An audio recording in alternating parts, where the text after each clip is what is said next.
E hoje nós veremos os versículos 23 a 31. Atos 4, de 23 a 31. Então abra aí a sua Bíblia e veja aí a sequência da história. Nós já começamos a estudar essa história já faz algumas semanas e estamos dando seguimento a ela, conforme aí ela vai se desenrolando no texto bíblico aí de Lucas. Então é Atos 4, 23 a 31. Eu vou ler então o texto todo, aí depois nós vamos fazer as divisões para que os irmãos acompanhem melhor, de forma mais didática, essa porção aqui da Bíblia. Diz assim, Atos 4, 23 até o 31, fala assim: uma vez soltos, procuraram os irmãos e lhes contaram quantas coisas lhes haviam dito os principais sacerdotes e os anciãos.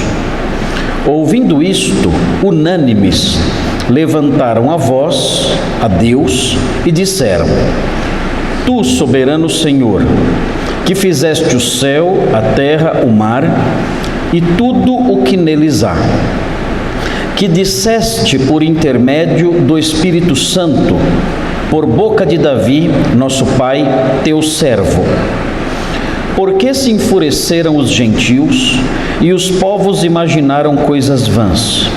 Levantaram-se os reis da terra e as autoridades ajuntaram-se a uma contra o Senhor e contra o seu ungido. Porque verdadeiramente se ajuntaram nesta cidade contra o teu santo servo Jesus, ao qual ungiste, Herodes e Pôncio Pilatos, com gentios e gente de Israel, para fazerem tudo o que a tua mão e o teu propósito predeterminaram. Agora, Senhor, olha para as suas ameaças e concede aos teus servos que anunciem com toda a intrepidez a tua palavra, enquanto estendes a mão para fazer curas, sinais e prodígios por intermédio do nome do teu santo servo Jesus. Tendo eles orado, tremeu o lugar onde estavam reunidos. Todos ficaram cheios do Espírito Santo e, com intrepidez, anunciavam a palavra de Deus. Então esse aí é o nosso texto de hoje. Nós temos aqui a sequência da história que já começamos a estudar algumas semanas atrás. Vocês se lembram o que aconteceu? Onde começou tudo isso? Onde tudo isso começou? Como foi? Vocês se lembram que Pedro e João estavam indo ao templo para a oração da hora nona. Um costume normal, comum, uma rotina normal dos judeus. E alguém, um senhor ali com mais de 40 anos, aleijado, coxo, pediu esmola. Os apóstolos disseram: nós não temos ouro e prata, mas o que temos, isso nós lhe damos. E curaram aquele homem.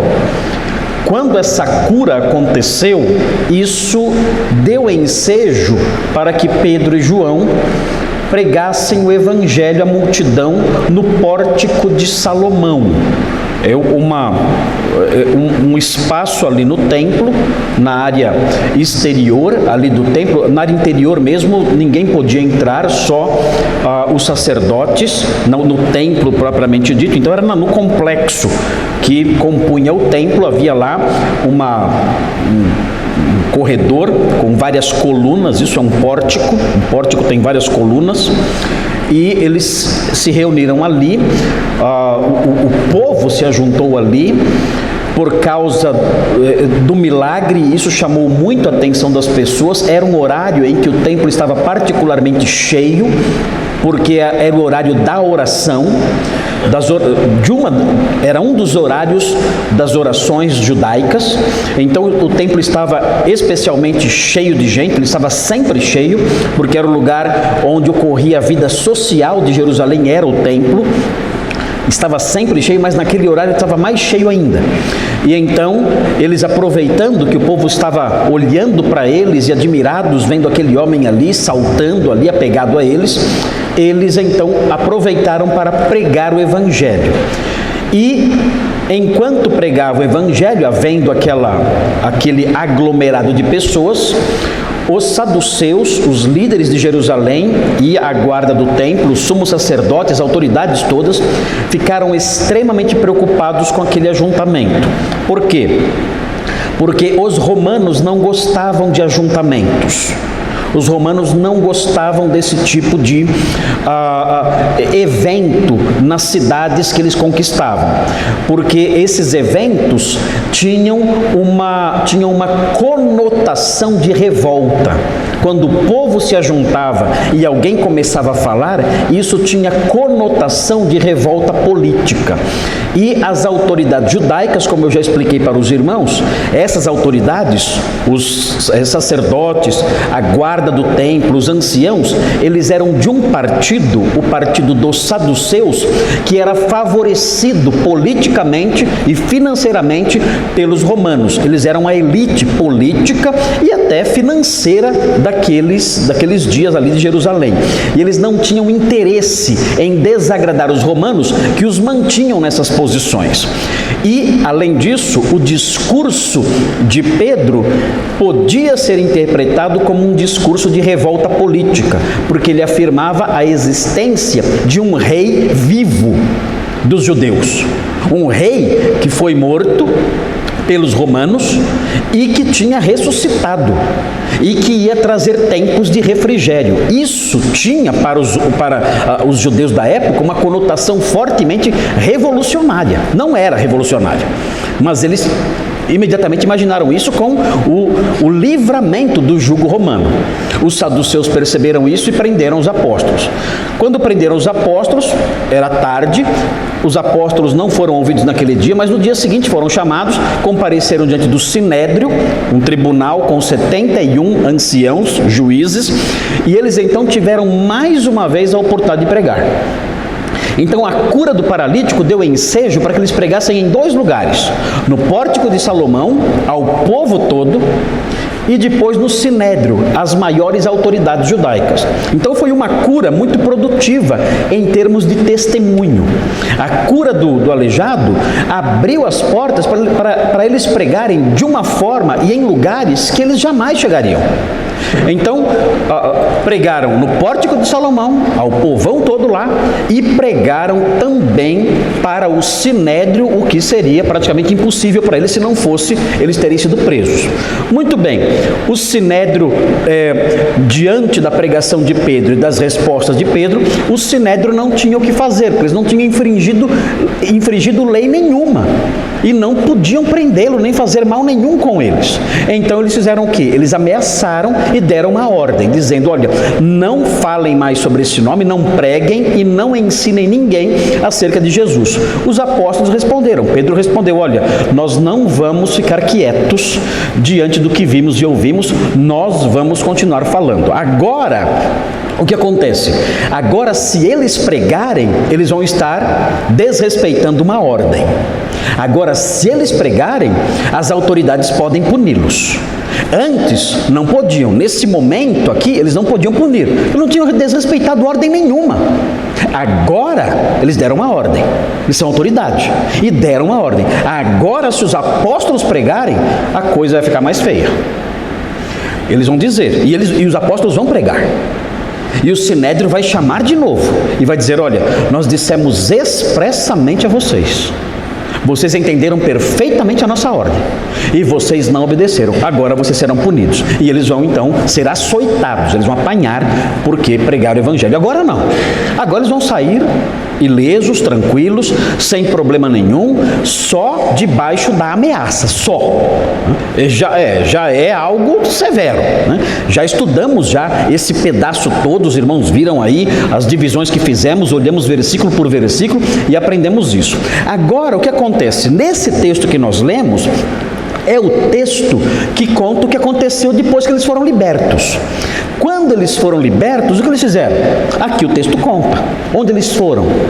Qual foi o próximo passo deles, depois que foram libertos? E nós vamos ver então aqui o que acontece. Então, nós temos aqui predominantemente, tem aqui um pedacinho da história, versículo 23 e 24, é um pedacinho da história aí, e no 24 já começa uma oração. Então, do 24 até o 30, tem uma oração.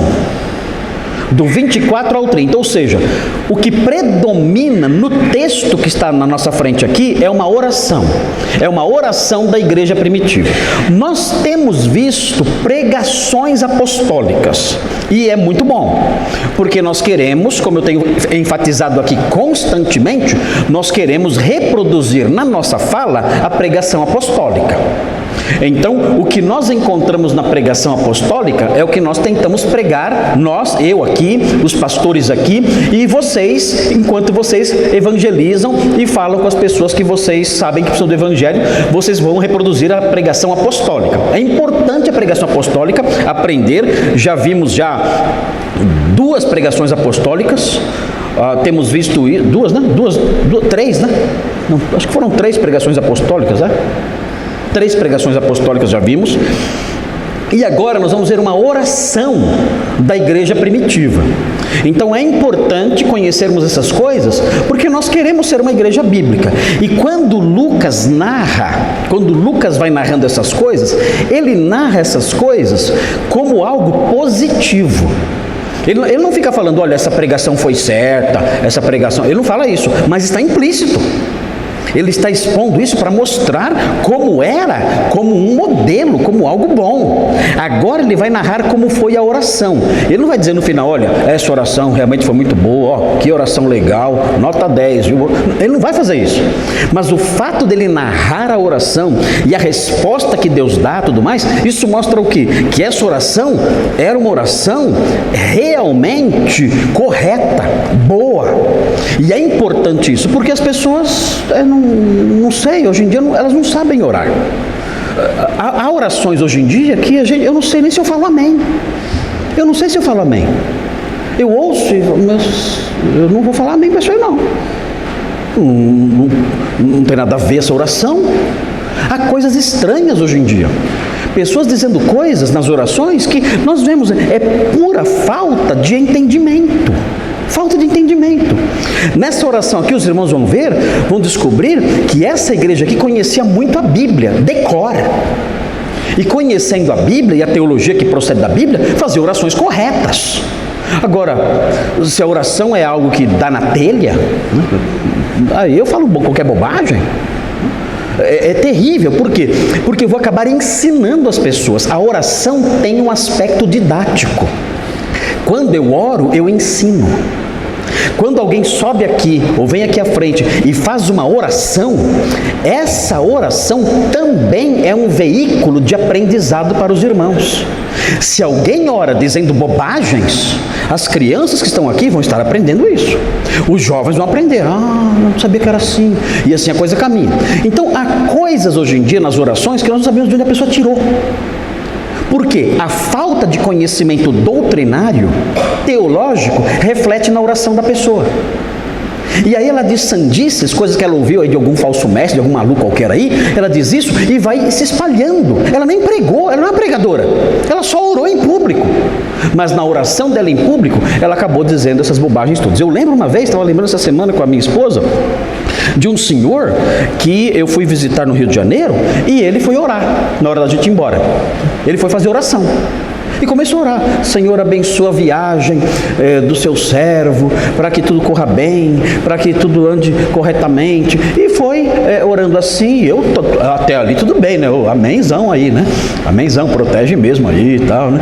O Senhor, amém, amém, né? Amém, amém. De repente ele falou assim: e agora nós dizemos. Opa. Mudou alguma coisa.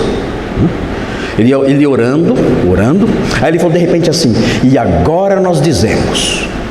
E falou assim: espírito do asfalto, você agora está repreendido, para que você não cause nenhum acidente nessa estrada. Eu falei, peraí, mas não estou mais falando com Deus agora. Eu estou falando agora com o espírito do asfalto. E eu nem sabia que o espírito do asfalto existia. Vocês sabiam que existia o espírito do asfalto? É um espiritinho, parece um sacizinho, assim, deve ser pretinho, né? Pequenininho. É o espírito do asfalto. E ele causa acidentes, sabiam disso? É um perigo esse espírito. O espírito do asfalto, olha, já pensou? Ainda bem que a minha rua é de terra. Eu estou livre desse perigo durante a semana. Agora, na estrada já é um perigo danado. E ele começou então a repreender. Ele não estava mais orando a Deus, parou de orar para Deus. E começou a falar com esse espírito imaginário que ele inventou. Será que ele tirou esse espírito aí? E amarrou, e prendeu, e não sei o que tem, e deu ordens para o espírito do asfalto, e aquela coisa. Aí depois voltou. Aí depois, agora deixa eu falar com Deus de novo. Então, Senhor, voltando, desculpa parentes aí, mas agora falando com o Senhor agora. Aí começou a falar com Deus de novo. Acabou a oração, eu nem falei amém. Eu sei lá o que é isso aí. Isso não é oração coisa nenhuma. Isso é coisa de macumbeiro. Isso aí é coisa de feiticeiro. Isso aí são mentiras que a pessoa botou na cabeça e agora está expressando aí na sua oração. Não sabe orar essa pessoa, não sabe. Então, quando nós olhamos para a teologia da oração de Atos, quando nós olhamos para a teologia da oração do Novo Testamento, aí nós aprendemos a orar direito. E então dizemos, não, eu vou orar de modo correto. Eu vou orar como a Bíblia mostra que deve ser a oração. E a minha oração vai refletir a sã doutrina. A oração tem que refletir a sã doutrina. Muito bem, então nós vamos ver aqui um pouquinho dessa teologia aí. Vamos ver até onde nós conseguimos chegar hoje. Tá? Então nós vamos dividir esse texto em algumas partes aqui, mostrando os elementos, o Ricardo vai escrever lá atrás, os elementos da teologia na oração da igreja aqui. Ok? Elementos da teologia na oração da igreja de Jerusalém. É o que nós vamos ver. E na medida em que formos caminhando, veremos esses elementos aqui. E os irmãos vão detectar a importância desses elementos na hora da oração. Ok? Eu enumerei aqui 6 elementos. Nossa, a oração é pequena, mas é uma oração muito densa teologicamente. Aliás, tem coisas que eles falam aqui que muitos crentes hoje falavam, eu não concordo com essa oração não. Tem muito crente hoje, no nosso Brasil tão evangélico, né? O Brasil é um país cheio de evangélicos, né? É nada, lorota. O que tem é macumbeiro gospel no Brasil. Isso tem bastante. Feiticeiro gospel está cheio no Brasil. Mas talvez 90% da igreja brasileira não diria amém para essa oração. Talvez 90% diria, não, eu não falo amém para essa oração não. Eu não concordo com essa oração. Então nós veremos que é uma oração densa, é uma oração com uma teologia madura, é uma oração com uma teologia séria, profunda, grave. E nós veremos então os elementos dela. E veremos o quanto isso é salutar para a nossa vida. Essa teologia presente na oração é salutar para a nossa vida, para o nosso pensamento. Nós não podemos pensar como os falsos mestres estão pensando lá fora. Coloque um copo com água e ore pelo copo com água, para Deus abençoar o copo. Senhor, tome esse copo, sai daqui, seu feiticeiro sem vergonha. Saia daqui, você não tem espaço na minha vida. Eu não vou acolher esse ensino sujo, imundo, podre que você está ensinando. Eu não quero isso para mim. Mas o povo evangélico do Brasil abre as portas para isso. E pega lá o copinho d'água. Sabia que pode ser de pinga também? Pode ser de pinga também. Pode ser de pinga, sabia? Eu já vi um falando isso. Ó. Você pode pegar, se não tiver água na sua casa, pode ser que cerveja, cachaça, conhaque, o que quiser. Você pega lá, não tem problema nenhum. E você faz a oração lá e abençoa a pinga lá e bebe depois e sai abençoado. Gente, essas coisas todas são coisas de homens perversos, de gente que não presta. Vocês não podem ouvir essas coisas. Vocês não podem respeitar essas coisas. Vocês não podem ter medo dessas coisas. Essa gente não presta. Pastor, é pesado. Essa gente não presta. são mentirosos, são enganadores, são ladrões, são estelionatários, são pessoas que destroem vidas, famílias, jovens, homens, mulheres. Eles destroem sem dó, eles não têm pena, não importa se a pessoa é rica ou miserável, eles destroem sem dó. Essa gente não presta. Não deem espaço para essa gente, não cheguem perto dessas pessoas. São pessoas perversas, enganadoras, elas vão acabar com você. Eu sei, porque eu conheço gente que teve a vida destroçada irremediavelmente por esses homens. Então cuidado com essa gente. Pode parecer algo simples, pode parecer algo que é uma questão de cada um tem a sua religião. Não acredite nisso. Cada um tem sua fé, tem que respeitar. Não acredite nisso, não acredite. Saia de perto, reprove, não dê espaço, não vá nessas igrejas, não ouça essa gente. Essa gente, eu repito 1 bilhão de vezes, essa gente não presta. Estão lá, pastores, gravata, Bíblia. Essa gente não presta. Saiam de perto, não deem espaço. Para nós, a palavra de Deus é que interessa. E essa palavra é nossa mestra. Nós vamos aprender dela, não de mentirosos, não de ladrões, não de estelionatários. Vamos então ver os elementos da oração. Está lá o nome já ou não? O nome aí, Ricardo, é assim: Elementos da teologia na oração da igreja de Jerusalém. Então é isso que nós vamos ver agora aí. Primeiro, Deus é a fonte da criação. Versículos 23 e 24. Então notem bem. Você vai falar, mas o que tem isso a ver com a oração? Olha só, olha o que tem essa oração. Essa oração fala que Deus é a fonte da criação. Versículos 23 e 24. Esse é o primeiro item que nós vamos ver aqui. Deus é a fonte da criação. Mas isso eu sei desde pequeno. Ótimo, ótimo. Nós vamos ver as implicações disso. Qual a relevância disso? Deus é a fonte da criação. É o primeiro item aqui, é o primeiro elemento dessa oração madura. Deus é a fonte da criação. Versículos 23 e 24, Ricardo, é isso. Esse aí é o de... Isso, esse aí. Ok. O segundo, Ricardo, por favor, escreva aí. Importante agora. Deus é a fonte das Escrituras. Olha só o que tem aqui. Nós já temos aqui teologia própria, agora temos bibliologia. É uma oração pequena. Pode ver que não é uma oração grande, é uma oração curtinha. Aliás, na Bíblia as orações grandes são raras. Olha a oração do Pai Nosso, curtinha. Olha essa aqui, curtinha também. As pessoas pensam que para a oração ser espiritual tem que ser longa. Elas pensam que para oração tem que ter 1 hora de oração. Ó Deus de Abraão, Isaac, Jacó. Aí você fala, meu Senhor, ele está em Gênesis. Que abriu o mar vermelho e chegou em Êxodo. Faltam 64 livros. Até ele chegar no Maranata, vai acabar o culto de oração. Por quê? A mentalidade é de que a oração, se ela for longa, ela é espiritual. A curta não é, a curta é carnal. Olha que bobagem.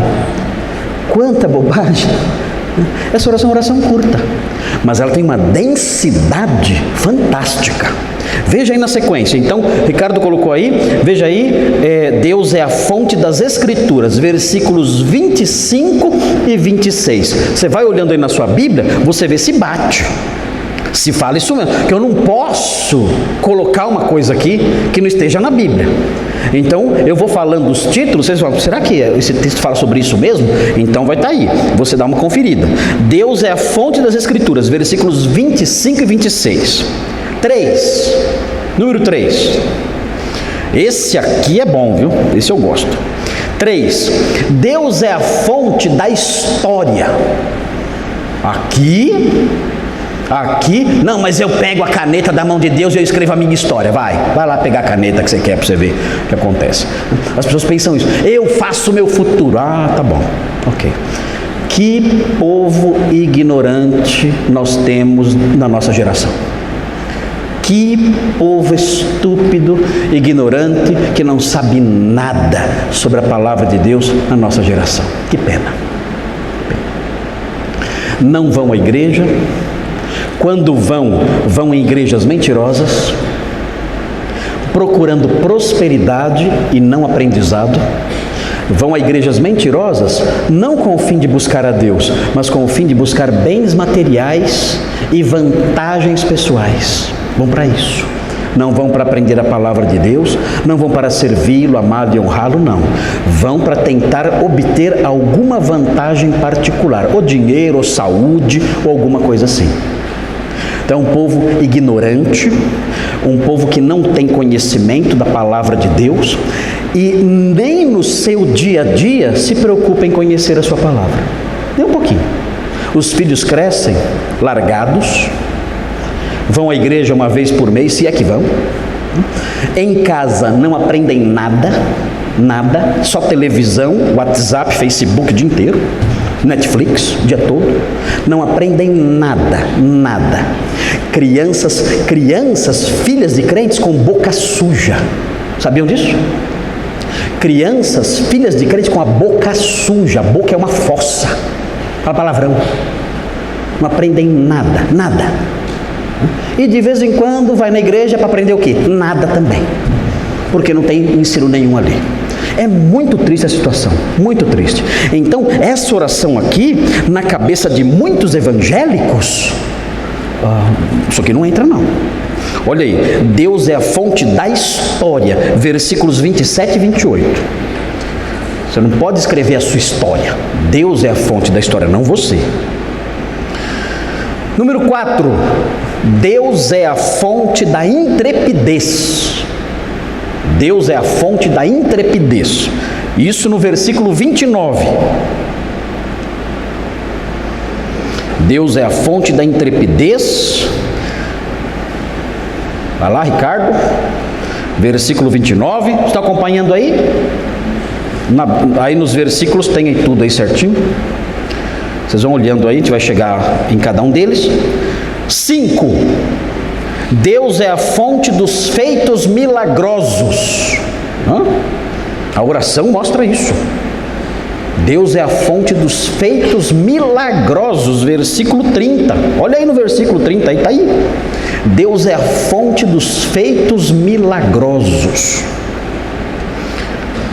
Pegou, Ricardo? Por último, 6. Deus é a fonte do Espírito Santo. Nossa, o que significa isso? Que o Espírito Santo começou, teve origem? Não, vou explicar melhor aqui. O que é Deus é a fonte? O que significa essa frase aqui, né? Deus é a fonte do Espírito Santo. Versículo 31. Aí acabou o esbocinho. Tem 6 pontos o esboço. Tá? Talvez não dê para a gente ver os 6 hoje. Mas a gente vai chegar até onde der. Vocês estão com pressa? Vocês estão com pressa? Não. Então, a gente vai chegar até onde der para chegar, tá bom? Tá aí o esbocinho, facinho para você. Tá? Você pode até pregar na ceia de Natal na sua família. Você vai falar assim, eu quero dar uma palavrinha aqui essa noite aqui. Ih, já vem o crente. Eu vou falar hoje na ceia de Natal, preciso falar 10 minutinhos. E eu quero falar sobre esse texto aqui. Eu tenho um esbocinho aqui de 6 pontos, tá? O peru vai esfriar, mas eu quero falar sobre isso aqui com vocês. De repente você pode usar até para isso, sem problema. Muito bem, tá aí o esboço? Tá aí, olha lá. Esboção, hein? Esboço grande, eu não gosto de fazer esboço assim, é muito longo. Elas vão falar, nossa, ainda está no ponto 1, né? Então desanima um pouco. Mas não se desespere, porque a gente vai devagarinho, não precisamos falar sobre tudo hoje, não precisa. Vamos ver até onde dá para chegar. Veja aí, primeiro então, Deus é a fonte da criação. Vamos falar juntos isso? Olhe para o seu irmão ao lado. Ah não, que bobagem, que tolice, né? Vamos falar juntos em voz alta, todos nós, para gravar na nossa cabeça. Né? Para isso, não vai falar irmão ao lado, né? O irmão ao lado não quer ouvir o que você tem para falar, né? Vamos falar juntos para memorizar. Primeiro, Deus é a fonte da criação. Todos. Deus é a fonte da criação. Vai dizer, mas grande novidade, que relevância tem isso? Ainda bem, né? Ainda bem que pra gente isso é algo assim tão óbvio e sem problema nenhum. Claro que para o mundo lá fora não é assim. Essa doutrina que para nós é tão simples, é doutrina de criança. É uma das doutrinas mais rejeitadas lá fora. Já pensaram nisso? O que para nós é 1 mais 1, o que para nós é liçãozinha de criança, de criancinha de 2 aninhos, 1 aninho, lá fora é uma das doutrinas mais odiadas e rejeitadas da terra. Meu Deus, fala isso numa escola, fala isso numa universidade, fala isso no seu trabalho. Meu Deus, essa doutrina para nós tão simples, ela é uma das mais odiadas. Por que será? Por que será? A questão de ciência. Que ciência nada? Você acha que o incrédulo está preocupado com a ciência? Você acha isso?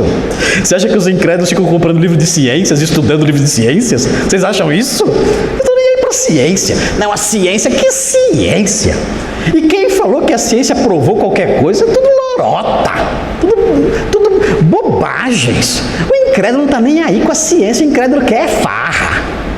Agora, por que isso incomoda tanto? O seu incrédulo não tem comprometimento nenhum com a ciência, está pouco ligando para a ciência, está nem aí. Então, por que ele se incomoda tanto com isso? Por que será? Esse texto aqui talvez tenha a resposta. Veja aí na sequência. O texto fala assim: uma vez soltos, procuraram os irmãos. A palavra irmão não aparece no texto original. Aparece outra palavra. Quem tem outra tradução aí? Uma vez soltos, procuraram os... Tem alguma outra tradução? Seus amigos. Seus amigos, está aí? Seus amigos. Ok? Só seus. Esse está certo. Esse é o melhor. Procuraram os seus. Companheiro, amigo. Companheiro é meio lulesco, né? Um negócio meio... Ai, companheiro, estava preso lá. Mas companheiro é uma inserção. Amigos, aqui do Pedro, também é inserção. Irmão, no meu texto, também é inserção. O certo é o Carlos ali que leu. O Carlos leu, procuraram os seus. Os seus. Esse é o certo. Assim, não tem como, se for traduzir literalmente, seria assim, ó, eles procuraram os seus próprios. Mas aí fica feio, né?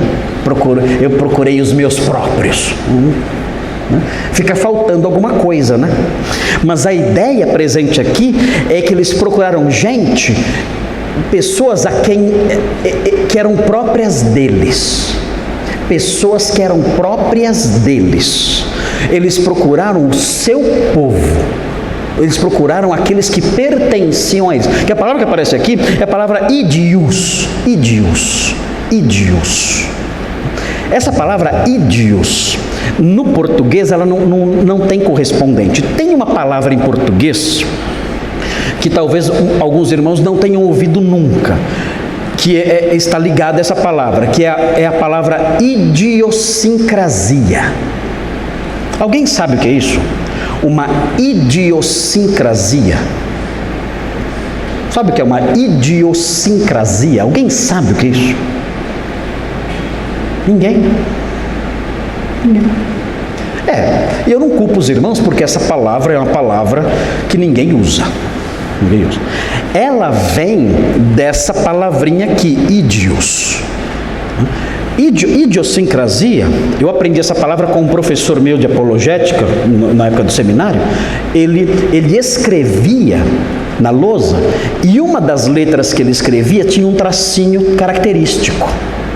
Eu, pastor, que tracinho é esse que você coloca nessa letra? Ele falava assim, isso aqui é uma idiosincrasia. O que é isso? É uma marca minha, própria minha. A minha letra tem essa marca que me é própria, pertence a mim essa marca. Então, é algo que me caracteriza na escrita. Então, uma idiosincrasia é algo próprio de mim. É algo próprio de mim. É uma idiosincrasia. Então, algo que é próprio de você, que é só seu. Então, de repente, algum jeito que você tem, algum costume que você tem, algo que é próprio de você. Isso seria uma idiosincrasia. Algo próprio seu, que lhe pertence, que caracteriza você, que diferencia você, que é algo específico de você. Isso seria uma idiosincrasia, que vem da palavra idios, algo que é próprio da pessoa. Quando o texto aqui fala que os apóstolos procuraram os seus ídios, significa que eles procuraram as pessoas que pertenciam a eles, as pessoas próprias deles. É muito legal isso, porque os apóstolos aqui, eles têm um povo que é específico deles. Isso é bonito. Isso é bonito para a doutrina da eclesiologia. O que a igreja é para mim? O que a igreja é para mim? A igreja são os meus. Olha que lindo. Olha que lindo isso. A igreja são os meus. É o meu povo. São os meus próprios. Eu pertenço a eles e eles a mim. Na tradução do Carlos, eles procuraram os seus. A igreja são os meus. Eu não sou um estranho lá.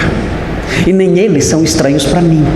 É o meu povo, é a minha família, é o meu grupo, são os meus companheiros, são os meus amigos, são os meus irmãos. Eu pertenço a eles e eles pertencem a mim. Então, o livro de Atos, talvez Lucas sem querer, Lucas aqui, sob a inspiração bíblica, ele deixa escapar um conceito de igreja que nós temos que resgatar. Por quê? Porque há pessoas que entendem a igreja apenas como uma instituição em que eu vou de vez em quando, não conheço ninguém. Eu vou lá, sento lá, assisto o culto e vou embora. Ah, fui na igreja hoje.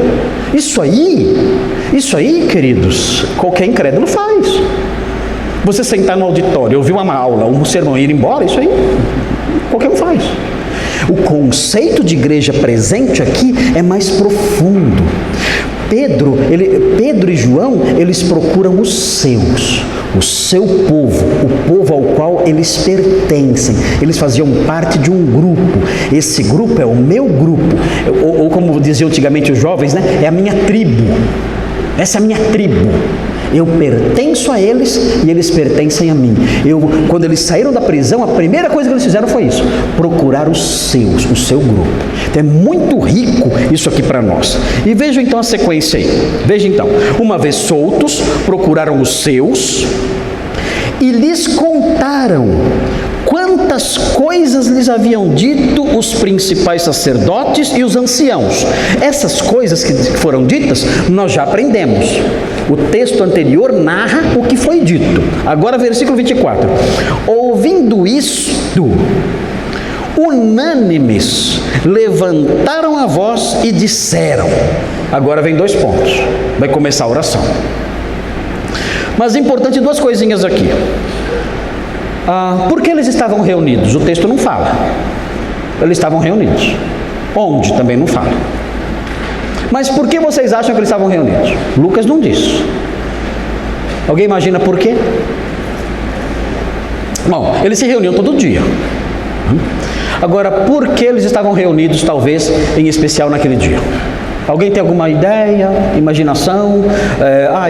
Eu acho que eles estavam reunidos, sei lá, um churrasquinho, né? É bom, né? O pessoal do Remar aqui, as belas, talvez um retiro das belas aqui, né? Na casa de alguém, um mini retiro, os jovens talvez, quem sabe. O que você acha que eles estavam fazendo aqui?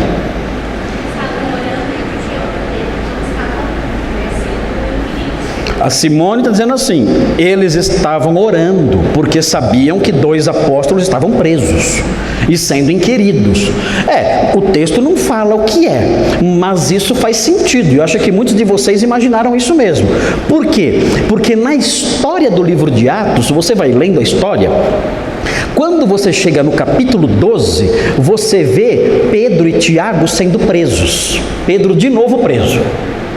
Tiago foi morto. Pedro permaneceu preso. Quem sabe por que Pedro não foi morto?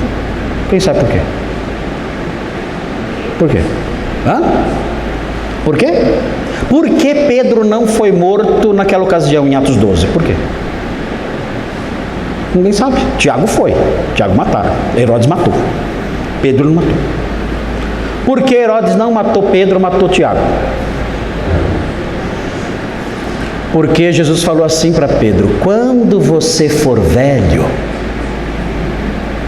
você vai ser levado para onde você não quer. Então isso significa o quê? Que Pedro ia envelhecer. Então Herodes lembrou, falou: eu não posso matar, tem que obedecer Jesus. Será que foi isso? Não. Herodes não tinha nem noção disso. Mas Deus impediu que Herodes matasse Pedro, porque Jesus tinha dito: quando você for velho. E até Pedro estava sossegado também. Eu sei que eu não vou morrer novo. Tranquilo. Pedro iria envelhecer, ia morrer velho. Agora notem, na sequência da história, o texto fala que um anjo libertou Pedro, abriu as prisões, o portão da prisão se abriu automaticamente, ele saiu, foi para a rua, e ele procurou de novo os irmãos. E olha o 12:12 o que diz. Atos 12:12, quem vai ler? Deixa eu ver quem vai ler, bem alto, quem está com a Bíblia? Pedro pode ler? Pedro Mangolin? Então leia Atos 12:12 na sua Bíblia, NVI? Revista atualizada, ok. Então Pedro vai ler Atos 12:12, veja o que diz aí. Considerando ele a sua situação, resolveu ir à casa de Maria, mãe de João, cognominado Marcos, onde muitas pessoas estavam congregadas e oravam. Ok, olha aí. O que a Simone disse é possível que esteja certo mesmo, que eles estavam, aqui no 12:12, estavam reunidos orando, porque Pedro tinha sido preso. Pode ser que aqui no 4 eles também estavam fazendo isso, sabendo da perseguição, sabendo da situação dos apóstolos, se reuniram e estavam ali orando, pedindo a Deus para ajudar. Mas o texto não fala, é bem possível à luz de 12:12.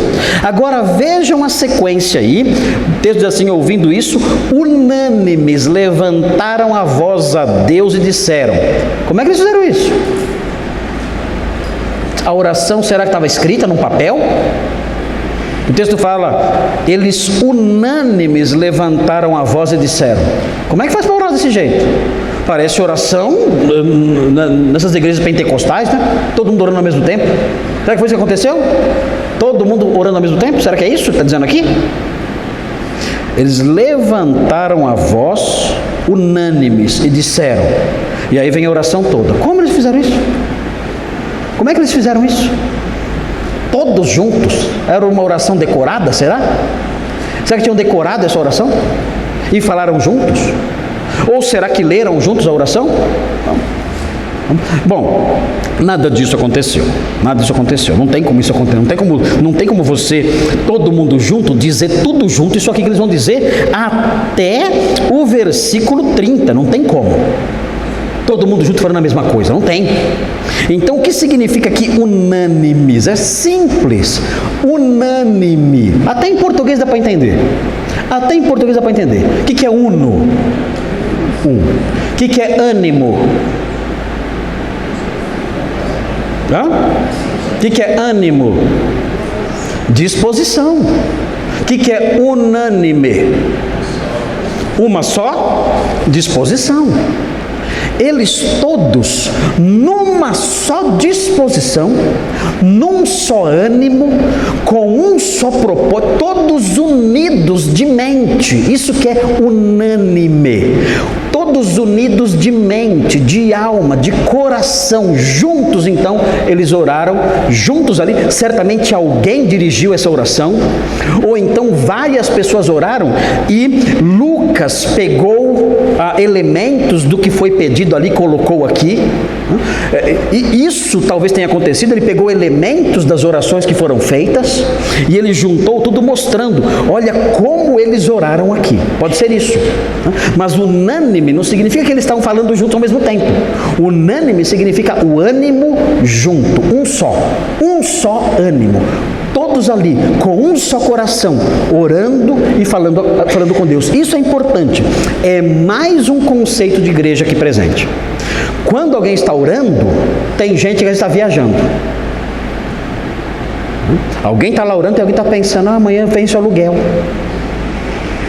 amanhã vence a conta de luz, e começa a viajar. Ele não está com o mesmo ânimo, não está com o mesmo fervor, o mesmo coração. Não, aqui, essa igreja aqui, quando orava, eles tinham um só ânimo, todos juntos. Enquanto um orava, era como se aquele um estivesse expressando o que há no coração do outro. E o outro ali ao lado, ouvindo, ele dizia, amém por isso, amém por isso. Eu estou aqui acompanhando isso e junto com você, no mesmo ânimo, no mesmo coração, junto com você, concordando com essa súplica que você está fazendo. Então veja a sequência.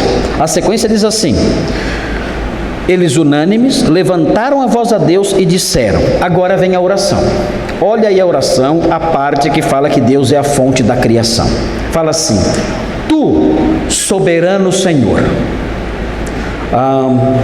Quem tem outra tradução? Soberano Senhor. Quem tem outra? Senhor, tu és? Não. Senhor, tu és o Deus que fizeste o céu. Não. Senhor, está aí? Senhor? Senhor. Só Senhor, só. Só Senhor. A minha está soberano Senhor. A do Carlos está só Senhor. Ali também só Senhor. A Ruth só Senhor. Todo poderoso aqui. Quem tem outra? Soberano. Soberano. Tem outra? A gente, sabe o que acontece? Se for traduzir literalmente, os irmãos não iam gostar. Não gostei dessa tradução, não. A palavra aqui, a palavra que nós, aliás, no Novo Testamento, só se aplica essa palavra 3 vezes, porque a palavra é muito forte. É a palavra déspota. O que você acha disso? Ó déspota. O que você acha disso? Já orou assim? Você nunca orou assim? Por quê? Ó déspota, que fizeste o céu, a terra, o mar e tudo que neles há. Você oraria assim ou não? Ó déspota. É um vocativo, né? É um vocativo aqui. É um caso no grego que significa ó déspota. Você usaria essa palavra ou não? O que você acha? É forte? A palavra forte? Muito forte? Muito forte? Já pensou se o seu filho chegar para você e falar assim: déspota, me dá um presente de Natal? O que você falou? Não, déspota, só um presentinho. O que você acha? É um elogio ou é a palavra negativa? O que é um déspota? Quem sabe o que é um déspota? Ditador. Um ditador bom ou mal? Geralmente na nossa língua, né? Na nossa cultura, é um ditador mau. Você é um déspota. Um ditador mau. Agora aqui, esse déspota é mau ou bom? Aqui nós temos um déspota bom. Agora, quando eu chamo ele de déspota, quando os apóstolos o chamam de déspota, isso significa o que a rigor? Deus é um déspota. Isso significa o que a rigor? Que ele simplesmente manda em... O que o pastor Thomas falou? O que você falou, pastor Thomas? Manda em tudo. Manda em tudo. Manda em tudo. O déspota pede licença? O déspota pede licença? Desculpa, eu posso passar? Ele pede? Não. O déspota pede autorização? O déspota pede autorização? Não? Não. Déspota não pede autorização. Déspota faz o quê? Ele faz o que ele bem entende. O déspota faz o que ele bem entende, não pede licença para ninguém, ele dá explicações para alguém, o déspota. O que vocês acham? Olha, deixa eu explicar por que eu fiz isso. Aliás, estamos num país democrático, então deixa eu explicar. O déspota é democrático? O que vocês acham? Ele é soberano. Ele faz o que ele quer, ele não dá explicações a ninguém, ele não pede licença para ninguém, ele age como ele bem entende. O déspota, ele pode ser arbitrário? Sim ou não? Eu quero matar alguém, ele mata, ele pode matar, ele pode fazer isso? Ele faz. Quero matar uma pessoa, ele mata? Mata. Eu vou deixar alguém pobre, ele pode fazer isso? O senhor não pode fazer isso. Não? Não posso? Eu vou tirar seus bens, posso? O déspota pode? Pode. Pode. Eu peço, ele fala não, ele pode? Ele tem o direito de falar não? O déspota. Você fala, Senhor, eu te peço tal coisa. Ele fala, não vou dar. Ele pode fazer isso ou não? Pode. E agora? O seu Deus é esse aqui? Ou é outro? O seu Deus é esse aqui ou é outro? Você quer esse aqui? Ou você quer o que você inventou? Qual que você quer? Você quer esse aqui, o Deus da oração dos apóstolos, o Deus da oração de Atos, ou você quer o que inventaram aí fora? Qual você quer? Você quer o Papai Noel? Você quer Papai Noel? Ho, ho, ho, quer? Quer Papai Noel? Tem aí fora. Esse aí é lindo, esse aí é lindo, Papai Noel. É o Papai Noel fofinho, tá aí fora. Agora tem esse que não presta para nada, desculpe, mas não presta para nada, E tem esse aqui, o déspota. Eu já escolhi o meu. Qual que é o seu? Você quer esse? Você quer esse? Pensa bem. É esse que você quer? É? Ele é o déspota. Ele faz o que ele quer. Não dá explicações para ninguém. Quer dar, ele dá. Quer tirar, ele tira. Não dá explicações, não pede licença, não pede a sua opinião e não está sujeito ao seu julgamento. Ele faz o que ele bem entende. E ninguém pode dizer, que fazes? Ninguém pode fazer isso. Ele é o déspota. Agora dá para entender um pouquinho o que vem a seguir. Note bem. Por que ele é o déspota? Por quê? Por quê? Olha o texto. Por que ele é o déspota? Está escrito aí. Ele é o quê? Olha por que ele é o déspota, mas não é um déspota por golpe de Estado. Ele é um déspota por direito. Olha só porque ele é déspota.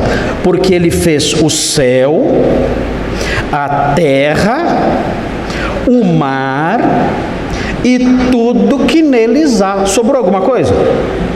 Sobrou alguma coisa? Tem algum pedacinho da realidade que está fora disso? Tem algum pedacinho fora? Não. Só ele está fora disso. Ele criou o céu, a terra, o mar e tudo que neles há. Consequentemente, como resultado disso, pelo fato de ele ser o Criador, ele é então o único que tem autoridade suprema e inquestionável. Ele é dono de tudo. Ele é dono de tudo. Ele fez tudo. Ele é dono e senhor de tudo. Agora eu entendo por que o incrédulo não gosta dessa doutrina. Porque reconhecer que Deus é o Criador é reconhecer que Ele tem autoridade suprema. E o incrédulo odeia essa ideia. O incrédulo pensa assim: quem tem autoridade suprema sou eu. Eu faço o que eu quero. Eu sou dono do meu. Eu não respondo para ninguém. Eu faço o que eu bem entendo. Eu sou o Senhor. Eu sou o déspota da minha vida. Agora, se eu reconheço que Ele é Criador do céu, da terra e de tudo que neles há, eu estou nesse bolo. Estou ou não estou? Eu estou nesse bolo, eu estou na terra. Vou para o céu, não adianta. Ele está lá, Ele é dono lá também. Vou para o mar, não adianta, Ele está lá também. Ele é dono lá também. Eu não escapo. E tudo que neles há envolve a mim. Ele é o déspota de tudo. Ele criou tudo. Consequentemente, é o déspota sobre tudo. O mundo odeia a doutrina da criação, não por razões de ciência. Darwin, eles estão pouco ligando para Darwin, sei lá que raio que parta, não está nem aí para isso. Eles estão preocupados com a noção do senhorio de Deus. Se Deus criou, Ele é dono de todas as coisas, inclusive Ele está acima de mim.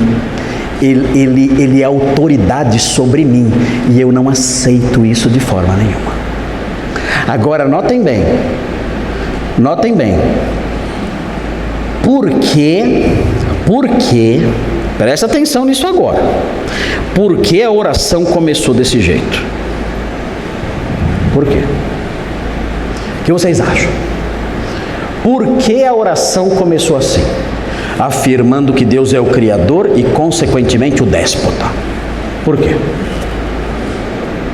Quem quer falar? Eles pensaram nos sacerdotes? Assim, as autoridades se reuniram aqui. Mas nós sabemos muito bem quem manda em tudo. Nós sabemos muito bem quem manda em tudo. Muito bom, Júlio. Outra ideia. Por que eles disseram isso? Júlio falou assim: porque eles querem colocar em perspectiva que as autoridades se reuniram, mas eles queriam lembrar, existe uma outra autoridade muito maior. Quem mais quer falar? Nada mais? É a confiança deles diante das ameaças. Oi? É a confiança dele diante das ameaças. Olha só que interessante. Olha o que o pastor Thomas falou aqui.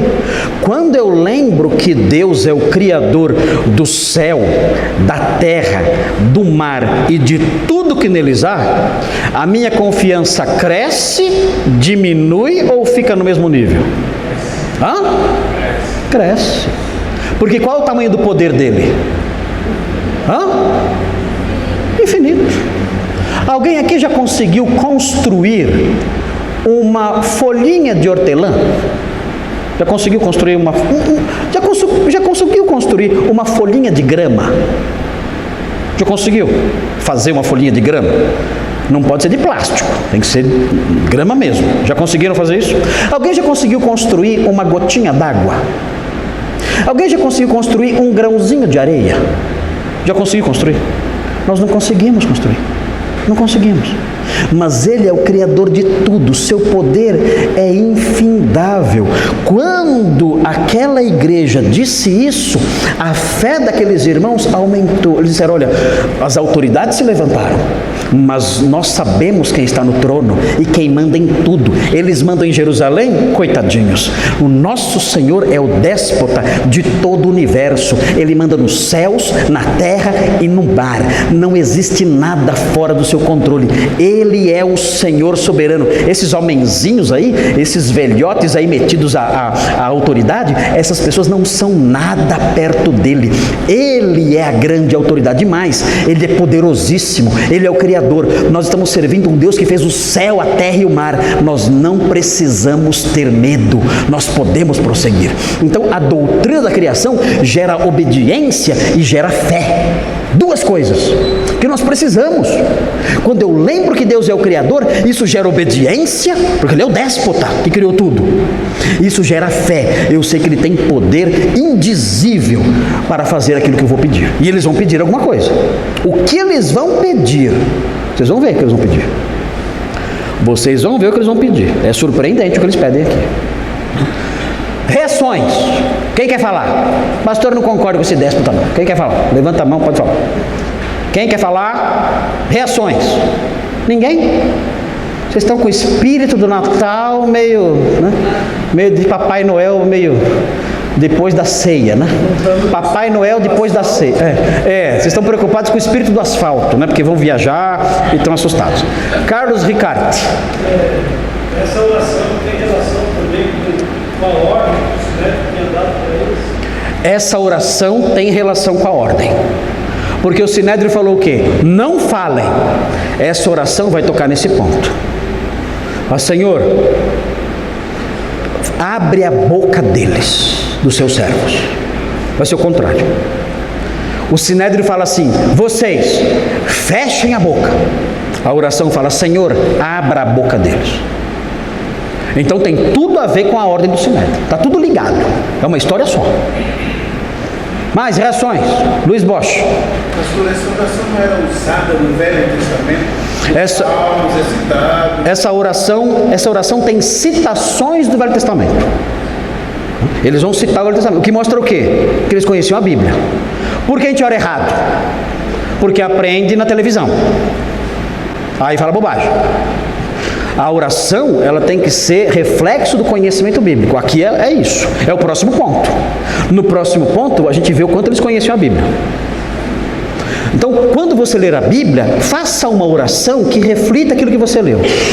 Então, você lê a história de Moisés, que abriu o Mar Vermelho. Você diz: Senhor, o Senhor é o Todo-Poderoso. O Senhor abriu o Mar Vermelho. É a sua oração expressando o que você leu.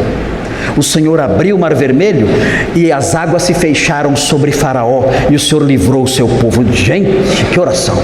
Olha que oração! Você na sua casa fazendo essa oração: Senhor, a sua palavra mostra, eu li agora, o Senhor abriu o Mar Vermelho e o seu povo passou, o Senhor livrou o seu povo e as águas se fecharam sobre Faraó, porque o Senhor é dono de tudo, o Senhor é o Todo-Poderoso, o Senhor livrou o seu povo e puniu os perversos. Olha, isso é oração. Isso é oração bíblica. É assim que tem que orar. A oração tem que ser esse reflexo de conhecimento bíblico. Muito bem, muito bom. Então, o primeiro ponto é: Deus é a fonte da criação. Lá na oração daqueles cristãos antigos, eles deixaram isso transparecer. O Senhor criou o céu. Você está orando por alguém que está doente. Está doente, você quer que a pessoa seja curada. Você fala o quê? Senhor, o Senhor criou o céu, a terra e o mar. Tudo.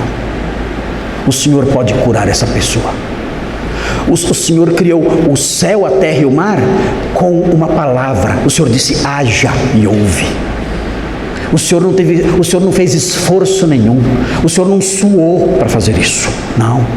O seu poder é tão grande que o Senhor abriu a sua boca e essas coisas surgiram. Senhor, abra a sua boca de novo e cria nessa pessoa saúde. Cria nessa pessoa cura. Faça isso. Faça isso, Senhor. Não há nada que o Senhor não possa fazer. O Senhor criou o céu, o mar e a terra e tudo. O Senhor pode fazer isso. Ore desse jeito. Quando estava no hospital, com o intestino todo estourado lá, tudo para fora, as vísceras para fora, morrendo. Olha lá, eu orei assim. Orei assim. Falei assim: Senhor, o Senhor criou todas as coisas. O Senhor criou as minhas vísceras. O Senhor teceu. A Bíblia fala no Salmo 139: o Senhor teceu o meu interior. O Senhor construiu tudo isso aqui. O Senhor tem poder para reformar isso aqui. O Senhor fez. O Senhor tem poder para muito. O Senhor pode fazer outro. Me dá um novo, zerado. Novinho. O Senhor tem poder para me dar outro, se o Senhor quiser. Mas nem isso eu estou pedindo. Eu estou pedindo para reformar esse velho aqui, Me ajuda. O Senhor fez tudo que há. O Senhor fez os céus e a terra. Me ajuda.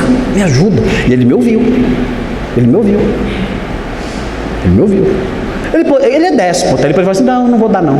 Quer saber? Eu vou estragar mais ainda esse aí. Ok. Ele é déspota. Ele faz o que ele quer. E eu tinha que fazer o quê? Louvado seja o nome do Senhor. Ele é déspota. Faz o que ele quer. Mas ele foi bondoso comigo e falou, não, eu vou te dar mais alguns aninhos de vida. Aí me deu mais alguns anos. Até aqui, pelo menos, não sei até quando vai, mas tá aí. Aqui. Muito bem, vamos prosseguir então mais um pouquinho? Não dá tempo? Mais um pouquinho, mais um pouco, tá? Só mais um pouquinho. Olha aí, 2. Qual é o 2? Vamos ver lá? Deus é a fonte das Escrituras. Vamos então falar todos juntos essa frase para gravar na nossa cabeça. Todos juntos, todos. Deus é a fonte das Escrituras. E isso significa o quê? Que as Escrituras têm o quê? Tem autoridade. As Escrituras têm autoridade. Se Deus é a fonte delas, então tem que ouvi-las. Não é uma questão de opcional. Não, eu sirvo a Deus, mas a Bíblia... Isso não tem cabimento, isso. Não, eu sirvo a Deus, mas a Bíblia eu acho que tem alguns problemas. Isso não tem como. Não tem jeito. Na teologia da igreja primitiva, não é assim. Olha só como começa o texto que se refere a isso. Ele fala assim, que disseste por intermédio do... Quem falou então? O Espírito Santo. Agora note bem, que disseste por intermédio do Espírito Santo, e qual foi o instrumento do Espírito Santo? É a boca de uma pessoa, a boca de Davi. Então, a boca de Davi foi o megafone do Espírito Santo. Usando uma ilustração simples. A boca de Davi foi o megafone do Espírito Santo. Quem falou na verdade foi o Espírito Santo. Quem falou foi Deus, o Pai, por intermédio de Deus Espírito, que usou a boca de Davi. Olha, o que é isso? Isso é a bibliologia, a teologia da inspiração. A inspiração bíblica. Eu posso falar assim, olha, Deus, por meio do Espírito Santo, falou pela pena do apóstolo Paulo. Eu posso falar isso. O que o apóstolo Paulo escreveu é o Espírito Santo que escreveu pela mão dele. Eu posso dizer isso. E assim os outros autores, Moisés, os profetas, todos os escritores bíblicos, eu posso encaixar aqui. Ou seja, quem fala na Bíblia é Deus, pela mão ou pela boca dos escritores, dos poetas, dos autores bíblicos. Então isso é muito importante. Por quê? Porque isso me coloca debaixo dessa autoridade, a autoridade bíblica. Então veja agora na sequência, que disseste por intermédio do Espírito Santo, por boca de Davi, nosso pai, teu servo. E olha o que ele diz agora. Ele vai citar um salmo. A oração vai citar um salmo. Que salmo vai citar? Salmo 2, versículos 1 e 2. Então, eles conhecem a Bíblia? Conhecem. Eles respeitam a Bíblia? Respeitam. Por quê? Porque, olha o ponto 2. Deus é a fonte. Deus é a fonte das Escrituras. Agora, olhem o Salmo 2 aí, está citado aí, não precisa abrir lá. Olhem o Salmo 2 aí, não precisa abrir lá porque está citado aqui. Ele vai dizer o seguinte, e agora você tem que relacionar com os personagens do Novo Testamento. Diz assim, por que se enfureceram os gentios e os povos imaginaram coisas vãs? Pergunta. Na cabeça dos crentes de Jerusalém, quem eram os gentios e os povos que se enfureceram e que imaginaram coisas vãs? Quem eram? Que povo que era? Que povo era o povo gentil que se enfureceu e imaginou coisas vãs? Que povo era? Quem eram os gentios que se levantaram contra o ungido, que se enfureceram contra o ungido e imaginaram coisas vãs? Quem eram esses gentios? Os romanos. Exatamente. Quem está aqui então? Os romanos. Os soldados romanos, as autoridades romanas estão todos aqui. São os gentios que se levantaram contra o Senhor. Na sequência, 26. Levantaram-se os reis da terra. Fala um rei aí que se levantou contra Jesus. O rei Herodes. Rei Herodes.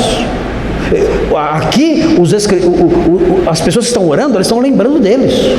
Aliás, vão mencioná-los depois, porque verdadeiramente se levantaram nessa cidade contra os seus Herodes e Pôncio Pilatos. Eles estão pensando, eles estão lendo o salmo e estão vendo as pessoas. E além do salmo dizendo, esse aqui é Herodes.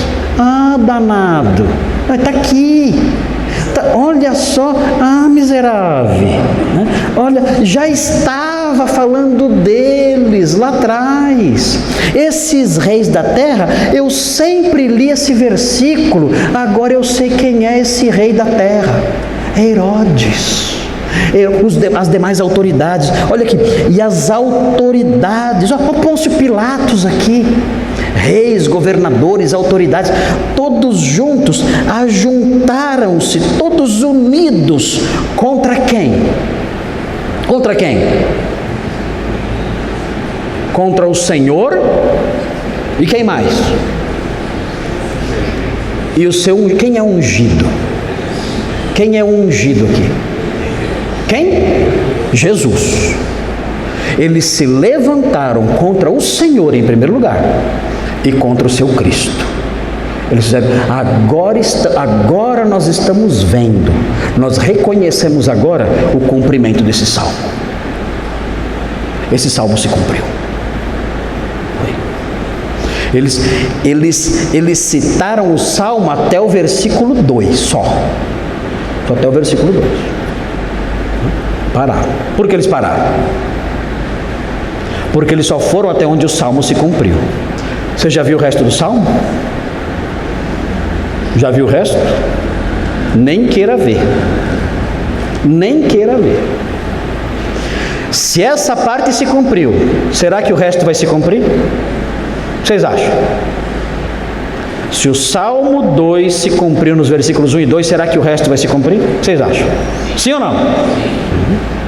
Bom, eles não citaram o resto do Salmo, porque interessava para eles citar só a parte ligada ao que tinha se cumprido. Mas nós vamos terminar a aula vendo o resto do Salmo. Aí na semana que vem, que tem aula normal semana que vem, na semana que vem nós vamos ver Deus é a fonte da história. Muito importante isso. Nossa, isso aqui amadurece a nossa mente, o nosso coração, a nossa fé. Deus é a fonte da história. Isso é maravilhoso isso. Vamos aprender isso. Deus é a fonte da intrepidez. Senhor, eu sou tímido, eu sou covarde, tenho medo. Deus é a fonte da intrepidez. Deus é a fonte dos feitos milagrosos. Deus faz milagres hoje? Faz. Eu já curei. Você? Eu já curei. Já curei gente, estava morrendo lá, fui lá, orei, a pessoa levantou, começou a trabalhar na casa. Sério, pô? Sério? Já curei gente.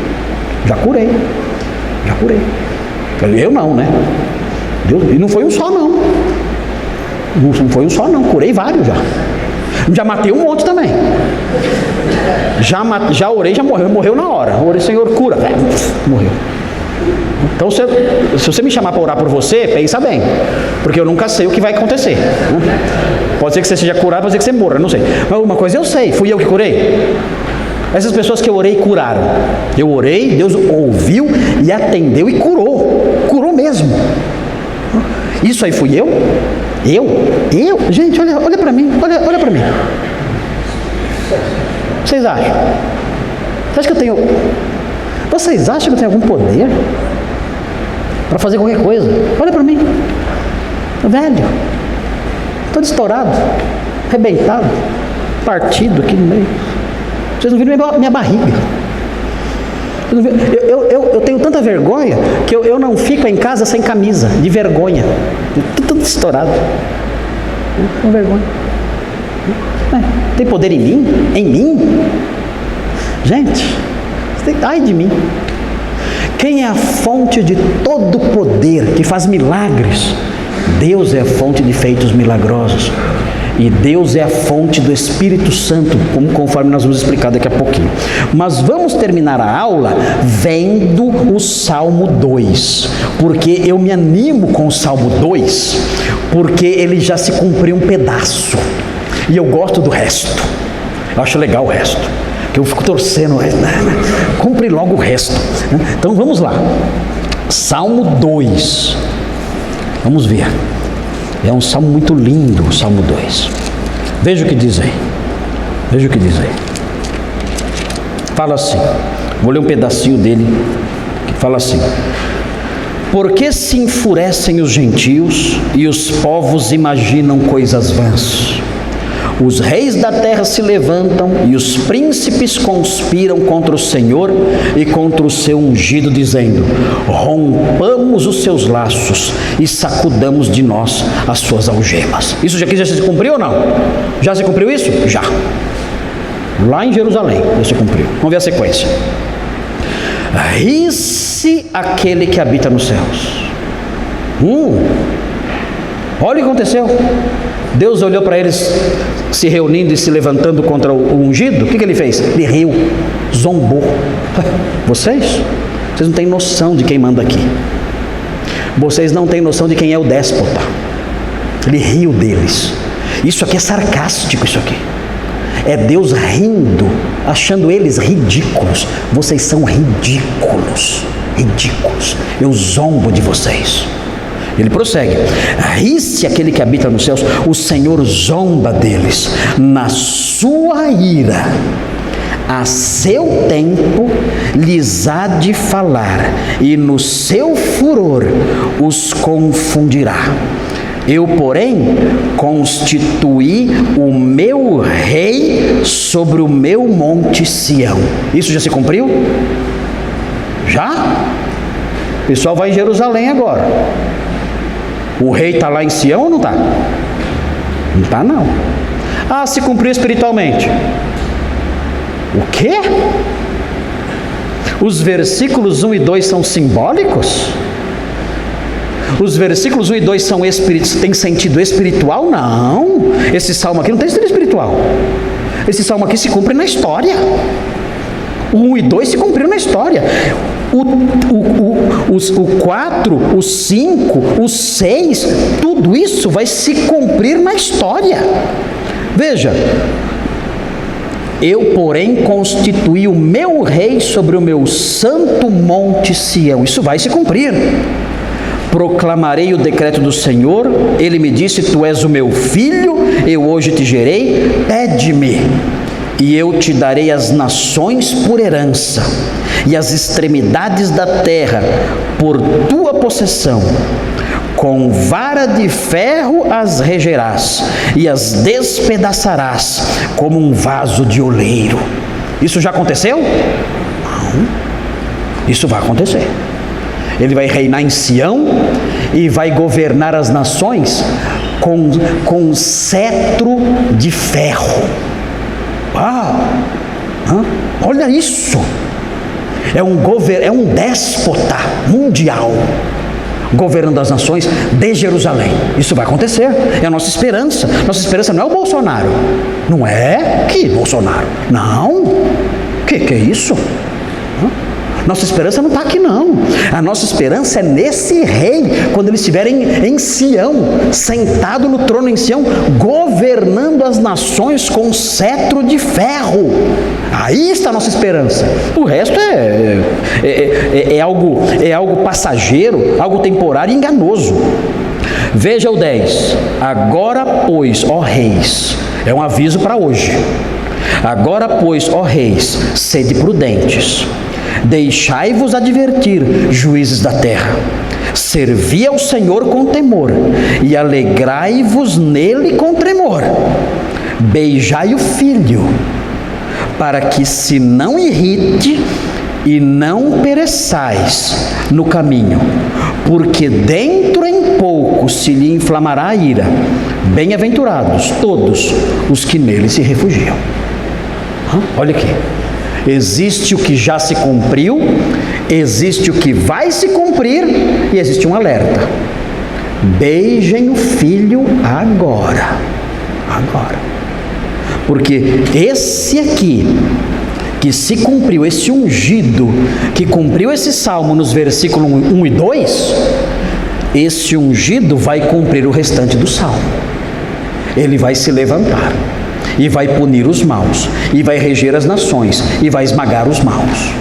Então, beijem o filho agora, se aproximem do filho, e em vez de cuspir nele, e em vez de zombar dele, e em vez de se rebelar contra ele, beijem o filho agora, humildemente, como servos, antes que ele se levante em sua ira.